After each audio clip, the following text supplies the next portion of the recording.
À la une ce soir, la sécurité routière et ce changement de la limitation sur les routes secondaires dès ce matin, 80 km/h au lieu de 90. Vous entendrez les réactions de quelques automobilistes dès le début de ce journal.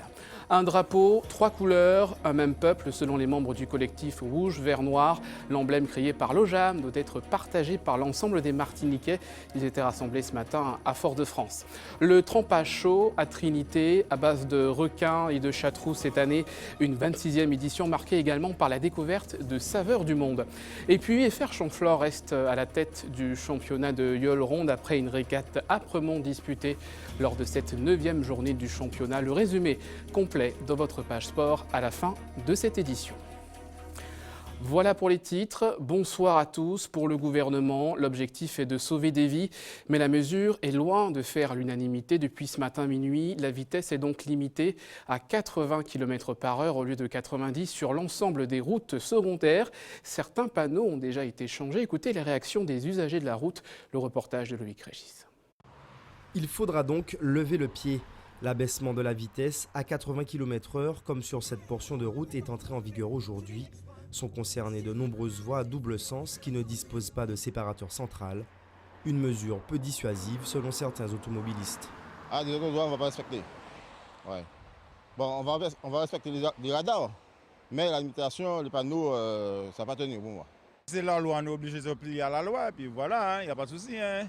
Mais ça va m'empêcher de rouler comme je veux, c'est toujours comme ça. Hein.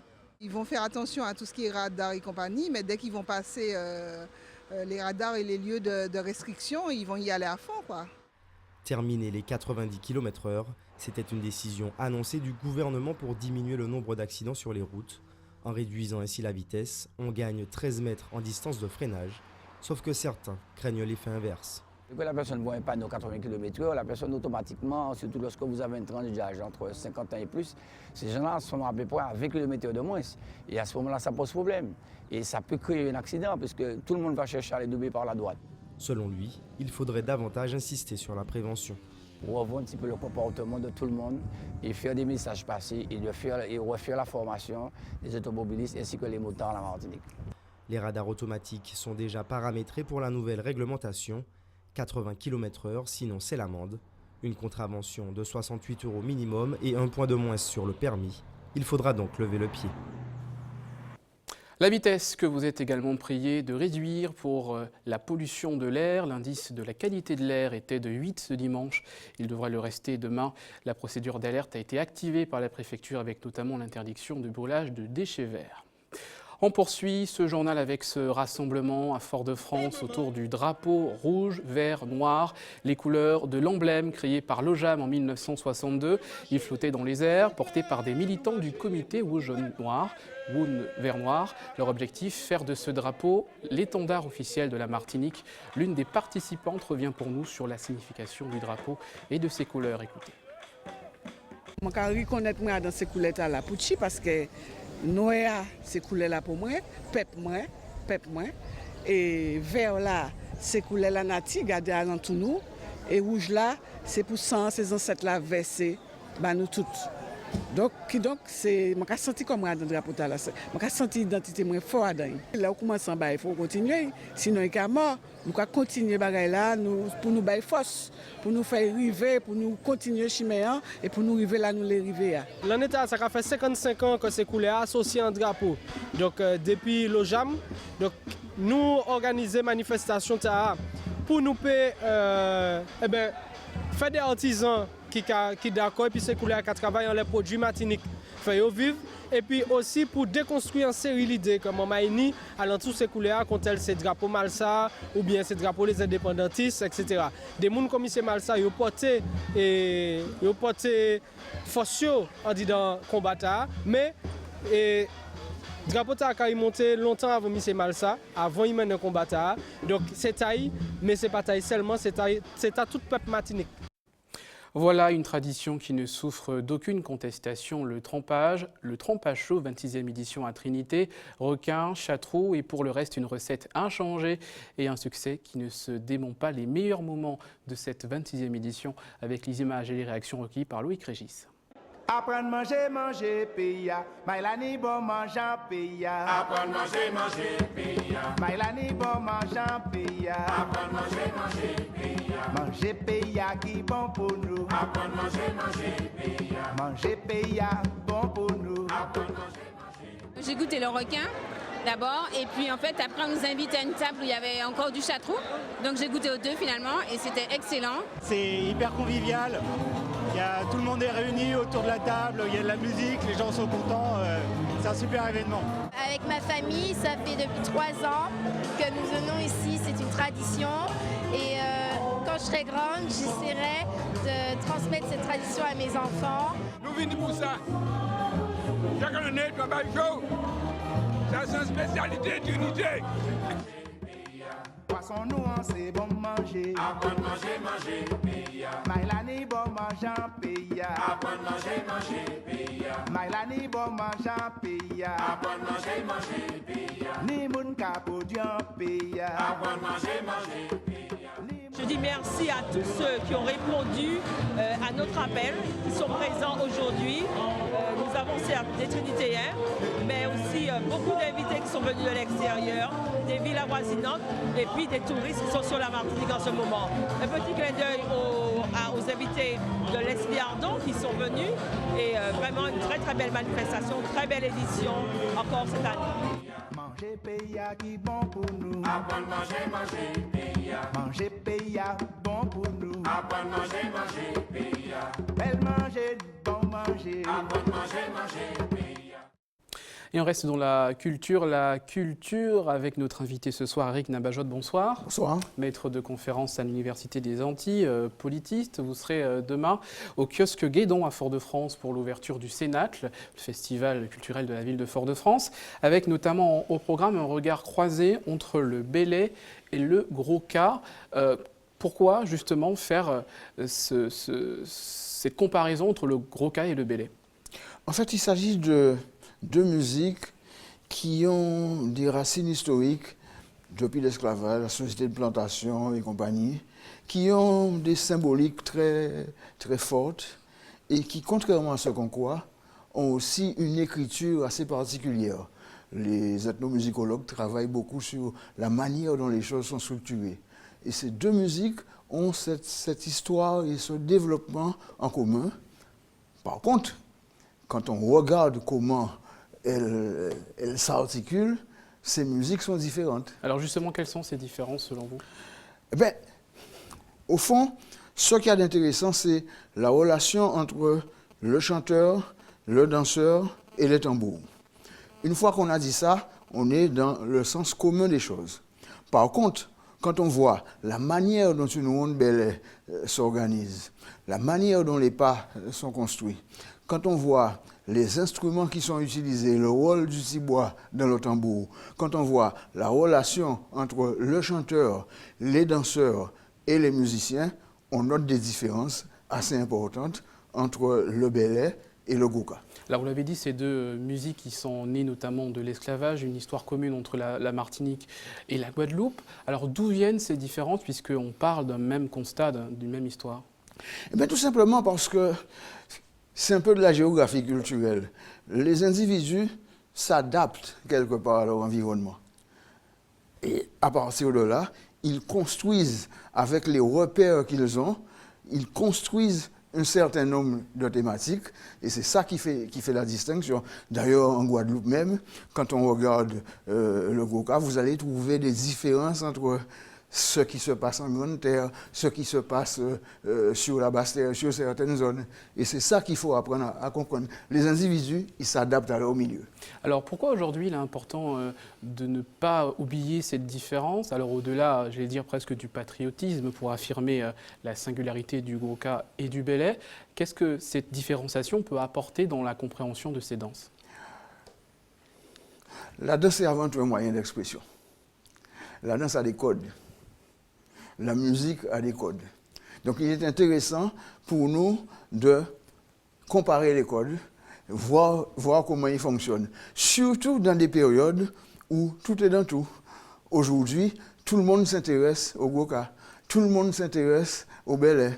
sans des fois connaître tous les codes de ces musiques-là. Alors c'est intéressant de pouvoir les comparer et d'avoir un regard croisé avec Daniel Valéjo du groupe Kaningwe pour le Belay et France Boussillon du groupe Indes Waska pour le Goka. Et rendez-vous donc demain à partir de 18h30 au kiosque Guédon à Fort-de-France. Merci d'avoir accepté notre invitation ce soir. On poursuit avec cette belle photo de famille du nouveau conseil municipal des jeunes du Lamentin. L'élection a eu lieu ce matin. Initiative renouvelée depuis 15 ans pour l'apprentissage de la démocratie aux jeunes de la commune. Et c'est Coralie Albani qui remplace Déborah Plancel au poste de maire junior du Lamentin. Écoutez ces réactions recueillies par Michel François. C'était un travail assez difficile parce que quand on m'a expliqué la fonction ou parlé même de la fonction, je me disais mais c'est un rêve trop lointain, je ne peux pas l'atteindre. Et je me suis donné les moyens, j'ai travaillé, notamment sur mes discours, pour pouvoir accéder à cette fonction. Pour moi, c'était déjà beaucoup d'émotions de me retrouver là avec mes anciens camarades et de pouvoir animer cette cérémonie. Et je suis certaine que Coralie fera un extrêmement bon travail, puisque aujourd'hui, elle nous a déjà convaincus par ce discours, elle a déjà convaincu ses camarades. Donc je lui fais totalement confiance pour reprendre le flambeau et animer ces 3 ans. L'initiative que nous avons prise il y a 15 ans porte ses fruits et nous voyons les résultats aujourd'hui. J'ai été merveillé ce matin quand j'ai entendu les propos des uns et des autres. C'est extraordinaire. Donc c'est une jeunesse aujourd'hui qui est vraie à participer au développement de la Martinique et faire de telle sorte que toute cette partie de notre jeunesse qui part sans retour seront les ambassadeurs pour leur dire nous avons du bien apporté dans notre pays. Soyons courageux, ne baissons jamais les bras. Restez avec nous dans quelques instants, la suite de votre journal direction Rivière-Pilote où les valeurs de la famille étaient à l'honneur aujourd'hui lors d'un grand rassemblement. Et puis nous irons notamment au Gros Mort où les volailles de toute taille et de toutes les couleurs étaient de sortie accompagnées d'un village artisanal. Mais d'abord, cette initiative menée par Maryse Jean-Marie, présidente de l'association J'aime Jal, une association créée pour lutter contre le harcèlement scolaire. Un marché solidaire a permis de récolter plus de 1 500 €. C'était hier soir à Rivière-Salée, le reportage de José Le Chertier. Jus de canne frais, de l'eau de coco, des fruits et légumes de saison, ce mini-marché n'a semble-t-il rien à envier aux étals d'une grande surface. Si la marchandise est de bonne qualité, c'est tout d'abord pour attirer la clientèle et permettre à l'association JM Jad, une étoile dans la nuit, de récolter suffisamment de fonds pour mener à bien la lutte contre le harcèlement en milieu scolaire. À la Martinique. Pour ce faire, nous avons des actions qui demandent des intervenants et nous avons besoin de monnaie. L'association a été créée le 29 décembre 2017 et ne bénéficie pour le moment d'aucune subvention. Nous avons l'intention de demander un agrément au rectorat et plus tard à l'État, à la préfecture d'intérêt public. Ensuite, une fois ces agréments obtenus, nous pourrons solliciter auprès des collectivités qui sont à nos côtés. Nous l'avons vu lors de notre première manifestation du 2 juin. Nous pourrons solliciter des subventions. L'association fera aussi appel à des clubs. Pour l'heure, la présidente et ses membres continuent leur démarche. À court terme, d'autres projets verront le jour. Un concours que nous allons lancer très prochainement aux jeunes pour le slogan de l'association. Une fois ce concours nominatif fait, gagné, ce slogan sera imprimé sur des bracelets. La deuxième action, beaucoup plus pédagogique, ce sera des ateliers et des forums d'écoute avec les adolescents, les enfants, mais aussi des groupes de parole familiale, parentale. Parce que les parents, on se rend compte, n'ont pas toujours la réponse à donner à leurs enfants face au harcèlement. L'objectif de l'association était d'atteindre 1 200 à 1 500 €. À 14 h, 120% de la somme a été récoltée, sans compter les 12 nouveaux adhérents venus grossir les rangs des 125 membres déjà actifs. Prochaine action, le 12 juillet 2018 à 18 h à Caraïbes Conference Center à Fort-de-France. Un débat sur le thème « Faire face au deuil d'un enfant ou d'un proche ». La fête de la mer maintenant à Sainte-Luce, ce dernier jour, ce dimanche, les marins-pêcheurs étaient à l'honneur, tout comme les yoles et le gommier. Un village était à disposition des visiteurs. Voyez le reportage de José Le Chertier. Dominique a un secret, celui de la glace à la banane. voyez, c'est un délice. Une petite glace à goûter. Avec cette chaleur, j'opte carrément pour le gobelet, un vrai délice. Dans le cadre de la fête de la mer, l'association Vive, village initiative volontaire, s'est installée à Saint-Clus afin de présenter son savoir-faire. On présente des produits locaux en fait. Donc nous avons du vin pays, donc du vin qui vient un petit peu de nos fruits. Donc nous avons coco, banane, cerise. Nous venons d'inventer une dernière tablette au lieu de manger tout le temps des tablettes de coco, de manger des tablettes d'ananas. Il faut venir goûter ça, à Deal Market. D'accord, rendez-vous samedi prochain. La météo est au rendez-vous, le public un peu moins. Sur le village, on trouve de tout, de l'artisanat d'art à la confiserie d'antan longtemps. Des mannequins de jour présentent les œuvres d'une créatrice, le tout au rythme d'une musique savamment distillée par ce groupe lucéen sur le front de mer de la commune.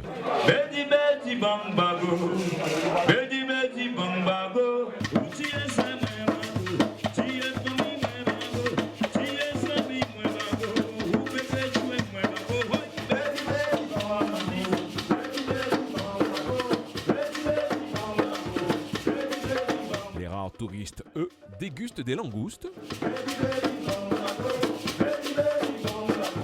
pendant que d'autres profitent de la mer en famille. C'est aussi cela la fête de la mer à Saint-Clus.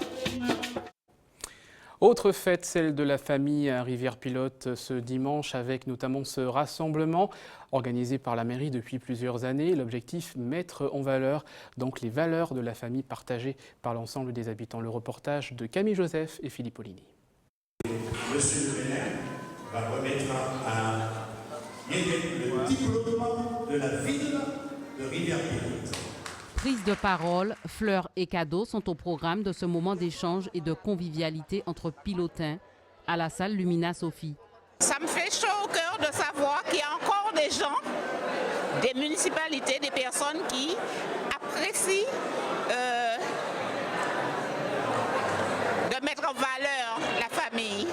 Parce que c'est vrai, c'est un petit peu difficile maintenant de réunir tout le monde. Et c'est vrai que tous les dimanches, tous les 15 jours en principe, on est réunis. Et aujourd'hui, on a eu beaucoup de joie à voir notre maman ici présente. Je fais partie des gens qui sont partis de l'autre côté de la mer.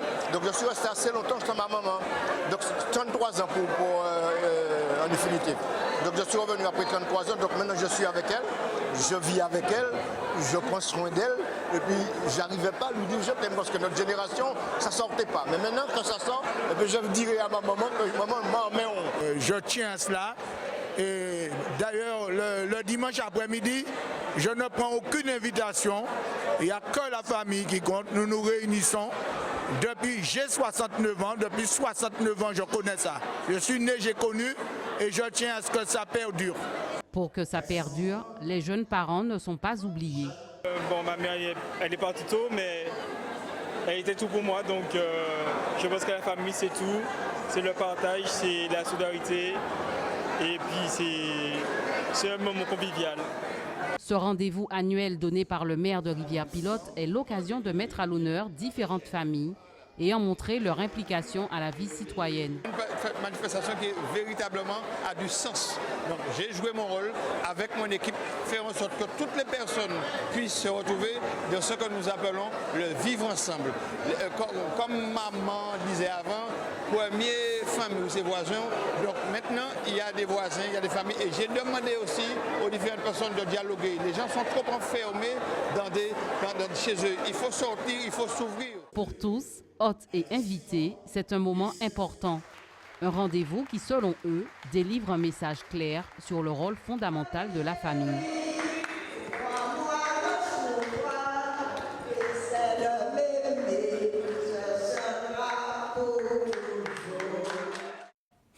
Et on termine notre tour des communes avec le Gros Morne où les volailles étaient à l'honneur aujourd'hui. Différentes espèces de poules étaient présentées au public. Les images et les réactions recueillies par Michelet François. Regardez. Elle est très bonne mère.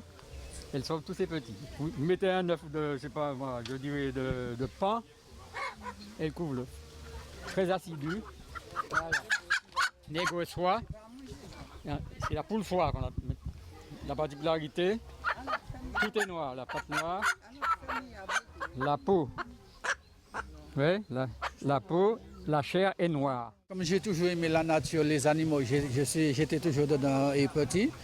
Et comme j'ai toujours aimé ça, alors j'ai dit, bon, j'essaie de faire des bêtes de qualité pour le plaisir et faire plaisir aux gens qui aiment des bonnes choses. Une association qui a été créée en 2011 dans le but de promouvoir dans un premier temps les espèces locales. On a bien joué le jeu avec les poules gingales, les frisées, les poules diam, etc. Gros sirop, barba, et toute la série des coqs de combat.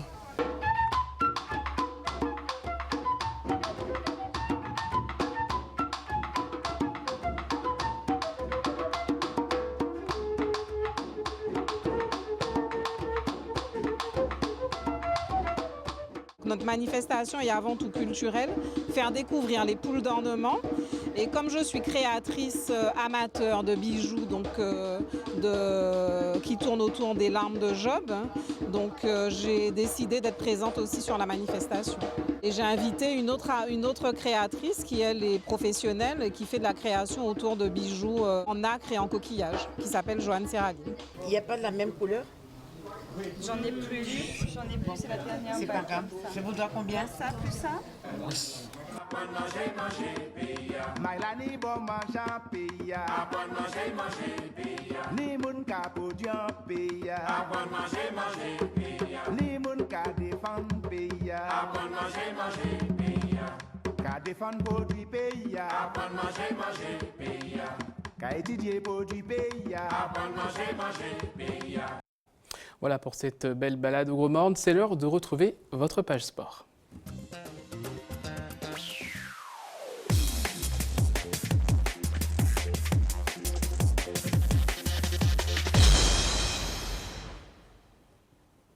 Le sport, et on commence avec les résultats de cette nouvelle journée de Coupe du Monde en Russie. Et vous l'avez vu sur votre chaîne Espagne-Russie. Et c'est donc l'Espagne qui a été éliminée par la Russie après une séance de tir au but. Même scénario pour le match Croatie-Danemark. Et c'est donc la Croatie qui sort vainqueur de ces rencontres. Deux équipes qui sont qualifiées pour la suite de la compétition en quart de finale. Je vous rappelle que la France devra jouer vendredi prochain contre l'Uruguay pour le prochain quart de finale. On va parler cyclisme maintenant avec notre invité Alfred de Fontis. Bonsoir. Bonsoir. Merci d'avoir accepté notre invitation. C'est moi qui vous remercie. Vous êtes le président du comité régional cycliste de Martinique. Alors le Tour cycliste, maintenant on est à J-6 presque, puisque c'est début samedi prochain. Vous avez fait votre conférence de presse hier, on en a parlé dans ce journal. Quelles sont les nouveautés de cette édition? Les nouveautés... vous savez, depuis le président Boifine, nous n'avions pas eu l'occasion de faire une grande présentation en grande pompe. Et cette année, nous avons choisi le Palais des Sports du Lamentin le 6 au soir pour faire une présentation de toutes les délégations, les forces en présence du Tour, avec le ballet martiniquais, Marseille sera parmi nous et d'autres artistes pour l'animation, et puis des allocutions, tout cela pour remercier nos invités d'être parmi nous. Et puis nous espérons, de par cela, le départ du Tour sera donné, lancé le lendemain à Fort-de-France avec un prologue par équipe. Alors 8 équipes invitées, est-ce que tous seront arrivés à temps pour le début de la compétition normalement? Tout est mis en place pour. Depuis mercredi, il y a la sélection des USA qui arrive, suivie de la sélection de la Caraïbe. Ensuite, le lendemain, nous aurons le team Allemagne, le team Angleterre, Martigues, Aix-en-Provence. Et puis après arrivera la sélection de la Guyane qui a eu d'excellents résultats autour de Marie-Galante. Et puis nous aurons aussi la sélection de la Guadeloupe. Est-ce que Karen sera avec? Je n'en sais rien du tout. Je sais qu'il y a une demande de Karen pour venir au Tour cycliste de la Martinique, mais je lui ai demandé de se référer au comité cycliste de Guadeloupe. Et c'est de cela, nous aurons nos 8 équipes invitées. Voilà. Alors justement, il y a eu cette polémique sur les coureurs étrangers. Vous avez pris une décision, c'était difficile à prendre? J'appelle pas ça une polémique. Chaque dirigeant essaie de défendre devant chez eux. Moi j'estime que je dois respecter la majorité des présidents de club qui ont opté pour cette solution. C'est une motion qui a été mise en place depuis 3 ans par les présidents de club, soutenus par le comité régional cycliste, bien entendu. Nous avons mis en place ces textes qui a fonctionné en 2016, qui a aussi fonctionné en 2017 et aujourd'hui, brusquement, un club souhaite de le remettre en question. Nous restons sur notre position parce que je suis le représentant de cette majorité et je dois, grâce à cette majorité, soutenir la décision des clubs. Alors, vive polémique quand même, parce qu'il y a eu des échanges assez soutenus, notamment sur une radio locale. On va revenir donc sur ce tour et notamment sur le circuit qui va être, j'imagine, dévoilé de façon officielle lors de votre soirée du vendredi. On sait déjà qu'il y aura notamment une nouvelle ville, étape le Marin. Oui, le Marin que je remercie, tout comme je remercie les autres municipalités, est-ce que j'ai le temps de les citer, la ville de Fort-de-France, remercier la ville du Vauclin, la ville du Macouba, nous allons remercier la ville de Trinité, de Sainte-Marie, de Ducos et du Marin, de Rivière-Pilote et aussi du Lamentin. En tout cas, nouvelle ville, c'est la ville du Marin où le maire nous a très bien reçus. Nous avons tout mis en place pour que cette étape puisse être un succès. Nous essayons chaque année de tourner un petit peu parce que nous avons des municipalités qui ne lâchent pas. Ils sont très contents. Je prends un exemple, je vous preuve la ville du Macouba et de Sainte-Marie. Il ne faudrait pas leur dire qu'ils n'ont pas le Tour de Martinique. Donc c'est avec plaisir que nous allons chez eux chaque année et nous essayons d'agencer avec d'autres villes chaque année. Donc, au niveau finance, comment le budget Au niveau finance, les choses sont difficiles. Je vous dis que nous avons galéré. Surtout est venu s'ajouter les organisations du comité cycliste, tous les championnats. On a eu le Tour cadet à démarcher, le Grand Prix des féminines. Donc on ne peut pas... Il y a trop de compétition aujourd'hui au calendrier. Il y a beaucoup plus. Nous avons eu cette année un calendrier très achalandé, harmonisé, si bien qu'on s'était dit pendant le mois de juin, on laissait les cyclistes aller se préparer à droite et à gauche et puis respirer un petit peu parce que le mois de mai a été très chargé. Donc c'est une bonne chose parce que j'ai constaté qu'à l'extérieur, ils ont de bons résultats. Et puis là, à ce moment, pour l'année prochaine, nous allons un petit peu remanier les choses. Ça a été très difficile, je vous dis, parce qu'avec la Coupe du monde de football, il fallait agencer les heures d'étape, il fallait supprimer des étapes, il faut trouver un moyen pour permettre le sportif qui aime le football et qui aime le cyclisme de puisse pouvoir être aussi les deux passions. sur les deux Dernière question, notamment sur une nouvelle nouveauté, un contre-la-montre par équipe. Un contre-la-montre par équipe que je pensais par rapport à la réglementation qui n'allait pas compter pour le classement général. Non, le commissaire international m'a dit que ce contre-la-montre devra rentrer dans le classement général et ça nous permettra dès samedi soir de distribuer les maillots. Des coups de départ donc samedi prochain à Fort-de-France. Merci beaucoup Alfred De Santis d'avoir été notre invité ce soir. Vous en avez parlé, on parle toujours cyclisme avec le Tour de Marie-Galante et donc qui s'est terminé. La 5e et dernière étape longue de 115 km avec donc un départ et une arrivée à Gombourg et donc revenu au Guyanais Patrice Ringuet. Et cette 42e édition du Tour de Marie-Galante a été reportée par Boris Kerem devant son coéquipier Edwin Sanchez et Kélan Barolin. Voilà donc pour le Tour de Marie-Galante. Je rappelle que le premier Martiniquais, Eddy Michel Cademart, est donc arrivé à la 4e position. Et on fait le point maintenant sur le reste de l'actualité sportive préparée et rassemblée par José Le Chartier. Regardez. À Saint-Clus, la fête de la mer a servi de cadre à la 9e journée du championnat de Grandiolle. Au menu 3 courses, les premières et 3e courses ont été remportées par GFA Caraïbes, la seconde par établissement Rosette Orange. À l'issue de la journée, UFR Chamflore garde la tête du championnat grâce à sa régularité sur les 2 dernières courses. Les Robertais sont suivis de Rosette Orange et de Zapetti La Palouza.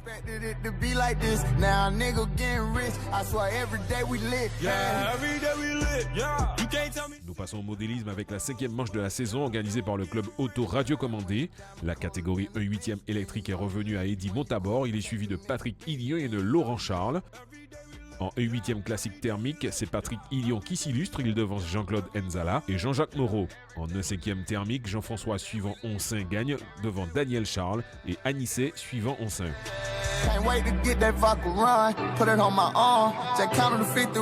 Nous terminons par du crossfit. Direction le hall des sports du Lamentin où 80 athlètes se sont affrontés à travers différentes épreuves de force. La Barbade, la Guadeloupe, la Guyane, sans oublier nos athlètes locaux, ont pu en découdre. Fin des hostilités ce soir.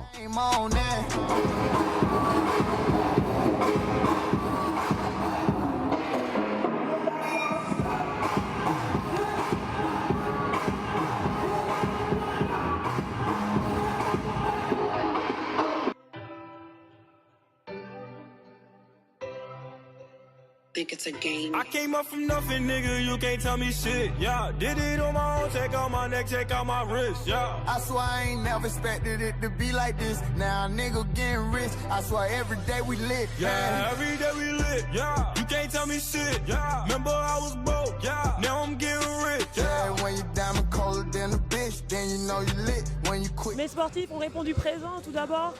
Et puis finalement, toutes les activités qu'on leur a proposées, mais même ce soir, le match, tout ça, les conférences, hier et aujourd'hui, ça s'est super bien passé. Ils ont vraiment été très contents de découvrir l'île, très contents de pouvoir partager avec les jeunes. Ça c'est vraiment, à ce niveau-là, rien à dire, c'était génial.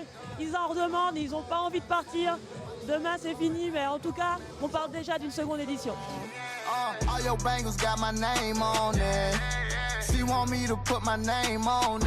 I got the hottest 16, one of the best you ever seen, but she like it when I sing on it. I came up from nothing, nigga, you can't. Je sais pas si tu imagines, en fait, j'avais un tissu de sportifs qui était composé de nageuses, de sportifs, pas du tout de basketteurs, pas assez de footballeurs, à part Killers, qui passait pas très loin de le devenir. Et en fait, on a harmonisé. Cette équipe a quand même tenu le choc parce qu'il y avait quand même 2 footballeurs en face. Enfin, quand je dis pas de footballeurs, il y avait quand même Emeline qui est vraiment la révélation. Elle s'est autant illustrée en fait sur le foot que sur le basket. Franchement, j'ai trouvé ça le niveau était largement valable par rapport à ce qu'on avait en face.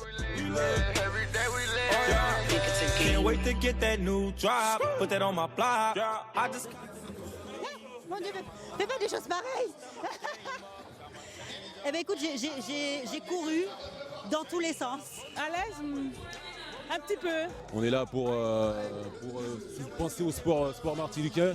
Et voilà, on a des boxeurs, on a des footballeurs, il y a des handballeurs, il y a des escrimeuses, des basketteuses. Et tout le monde se mélange, les nageuses. Et tout le monde se mélange, il n'y a pas de pression.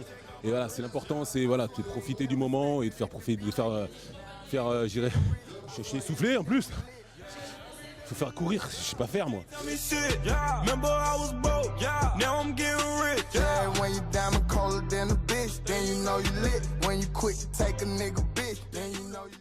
Voilà, on termine donc ce journal des sports avec les images du Summer Games.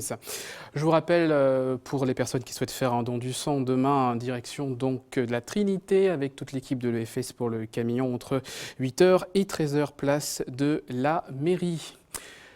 On se quitte avec le rappel des titres de ce journal et notamment l'entrée en vigueur de la nouvelle limitation de vitesse sur les routes secondaires, 80 km/h au lieu de 90 pour sauver des vies, selon le gouvernement. Vous l'avez entendu, la mesure ne fait pas l'unanimité auprès des automobilistes. Un grand rassemblement autour du drapeau martiniquais, emblème créé par l'organisation de la jeunesse anticolonialiste de la Martinique en 1963. Un collectif souhaite voir ce drapeau adopté par l'ensemble des Martiniquais. À Trinité, s'est déroulé le Trempage Chaud, 21e édition à base de châteaux et de requins. Un moment une nouvelle fois partagé avec de nombreux invités, un moment de dégustation. Et puis nous sommes revenus sur la 9e journée du championnat de Yole Ronde, une journée très disputée au cours de laquelle UFR Champflore a conservé son titre de champion. À suivre dans un instant le journal de BFM TV, juste après la météo de Ruth Fortuna. À 20h ce soir, votre téléfilm, une menace sur mes enfants. Quant à moi, je vous dis au revoir, c'était ce soir mon dernier journal. Quelques mots pour vous remercier pour votre fidélité. Merci également pour l'attachement que vous portez à ATV. Merci à toute l'équipe d'ATV qui m'a fait confiance pendant plus d'1 an. Demain, vous retrouverez Sabrina Doré. Le week-end prochain, vous retrouverez Céline Chalonneau. Excellente soirée à vous.